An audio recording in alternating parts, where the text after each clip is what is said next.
So what's going on, guys? It's Dasa here, and in today's video we are going to talk about this new viral video. I'm not sure whether it's so viral yet, but I know that this type of things is going to get viral soon, and I just thought, you know what, let's talk about it before people get the wrong concept and stop doing legs.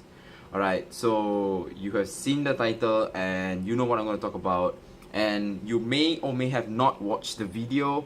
I'll link in the description where you can watch the video. I'll link it down below so you can see and know what I'm actually talking about and why am I actually, I'm not sure whether I'm going to rant about it or talk to you guys and educate you guys, but mostly this video is about education. And yeah, I got a lot of ideas flowing in my head. I'm sorry if I talk too fast a bit. To the new viewers especially, my name is Dasa. It's nice to meet you. If you like what you see and you like the video, if you like the video, then like the goddamn video. I know I'm tongue twisting here a bit. And yeah, subscribe to the channel if you have not yet subscribed to the channel. I'm keeping it as real as possible with you guys, cutting out the bullshit and just telling you what it really is like. Alright, so let's move on to the video. Alright guys, you see, if you watch the video, you would realize that this guy is going balls to the walls.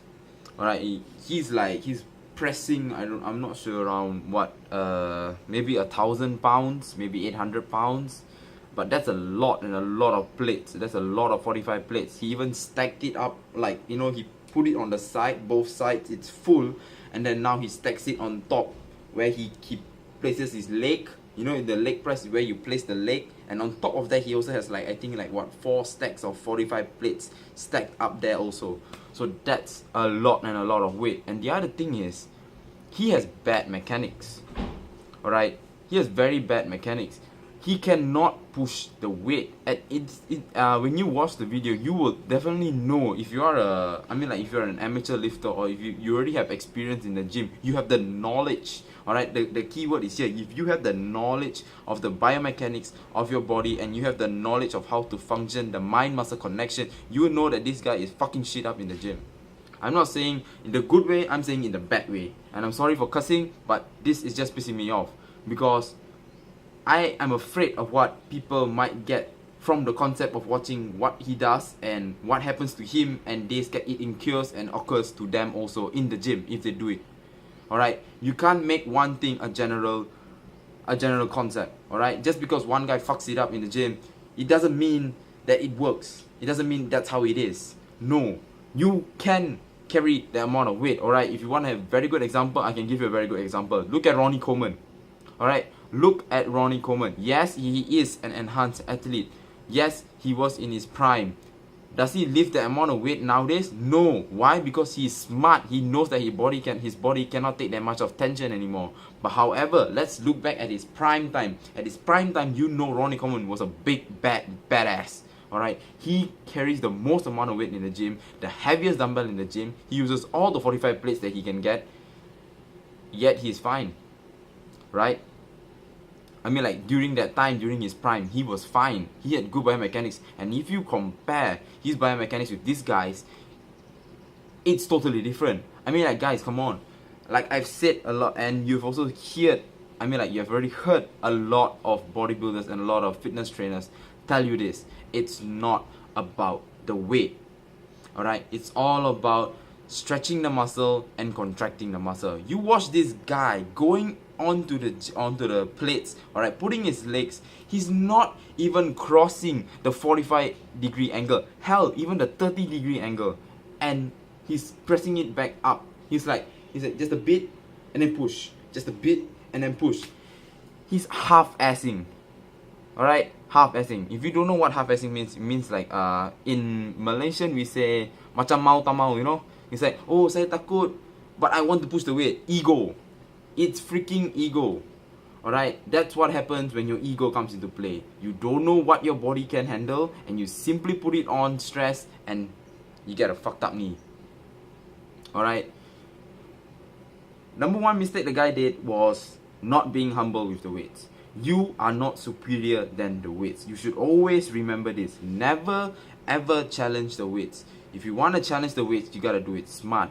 That's why we call, you gotta give your mind that crazy little feeling, that pressure first. He can do that weight. I'm not saying he cannot do that weight. He can do that weight. But if I was him, this is what I would do. I would press and I would hold for like 5 seconds to feel the amount of pressure and intensity that's going to go throughout my spine, throughout my central nervous system, and how much of shit I'm going to face if I'm really going to press it. And then I'm going to lock back the weights, and I'm not going to touch it for like another like 1 week.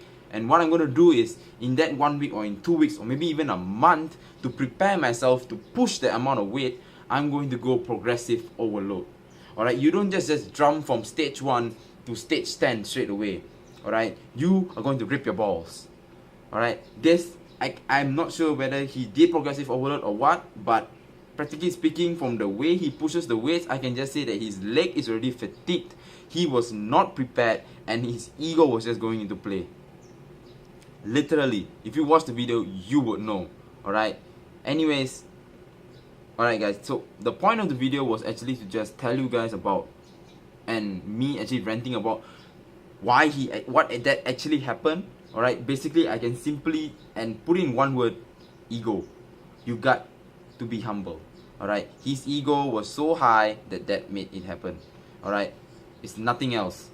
And like I've said, being humble in the gym is the most important thing. Alright, you have to be the hardest worker in the room, yes. Alright, but it doesn't mean you have to carry the heaviest weight in the gym. No, it doesn't work like that. Alright, having a great physique has nothing to do with carrying heavy ass weights. Nothing. Alright, nothing at all. I can guarantee you this. Nothing at all. You carry heavy ass weights doesn't mean you have a great physique. Having a great physique doesn't mean you can carry heavy ass weights. Alright, these two things, you want to see them come, they're like at the two ends of the spectrum. You gotta work your way up the stairs and make it come to a point. Alright, after years and years of experience of training, of weight training and also dieting, you will come to a place where you have good strength and good physique. Alright, you cannot just jump. Like I said, you cannot jump. Alright, it's a marathon, it's not a sprint. Okay guys, so the take from the video is this: 1, you gotta put aside your ego in the gym. 2, you don't have to believe all these type of all these type of videos. Yes, they are true. Yes, it does happen in the gym, but this plainly and clearly shows you what bad mechanics can do and what your ego and what happens when you put your ego into play and not being humble in the gym. Alright, this video is not just one example. Alright, there's even other examples. There are other even worse videos. I've seen a lady leg pressing and both her knees went for dislocation. The same thing what happened to this guy, but his was just one side. She was both. Alright, there are so many videos about people deadlifting, about people bench pressing. You can just go YouTube this thing, you can go Google search this thing, you can have countless and endless amount of pages on this. Alright, it happens, it does happen, but can you prevent it? That's the main question. Can you prevent these type of things? Yes, you can prevent these type of things. So what you gotta do, you gotta just prevent these type of things. Alright, you gotta have the right knowledge. Alright, you gotta have the right amount of coaching, and you gotta do it slowly and also progressive overload. You wanna grow strength, progressive overload is key. Alright, I'm not gonna make this video very long. Okay, if you see I love, you wanna know what's under there, it's Bandung. Alright, it's Bandung. Bandung is a place in Indonesia. My sister got me this shirt a few years back. I have been wearing this shirt for the past few years also. You can see there's a lot of like, I think the words are like already, you know, coming off and those type of things. So yeah, the wear and tear is happening on this shirt, but I still love this shirt. Anyways, I think I've spoken about the whole point of this video. Like the video if you like the video. Don't forget to comment down below on what you think after you watch the video. Come back to my video and comment down below what you think about that video. And also, if you have not subscribed, subscribe to the channel guys, because currently I am in day 9 of the 21 days cut. Things has been going good. Today I weighed myself and I just actually came back and I was down to 82 kilos from 85 last week. So things are going smooth now. I'm getting into the much more serious phase of my cut. So if you want to see more what are my meals daily, go to my Facebook page. Also in the link in the description, you will know what I eat and what I do. And follow me on Instagram and also on Snapchat. That will be also in the link in the description. I'll see you guys in the next video. My name is Dasa. Bye.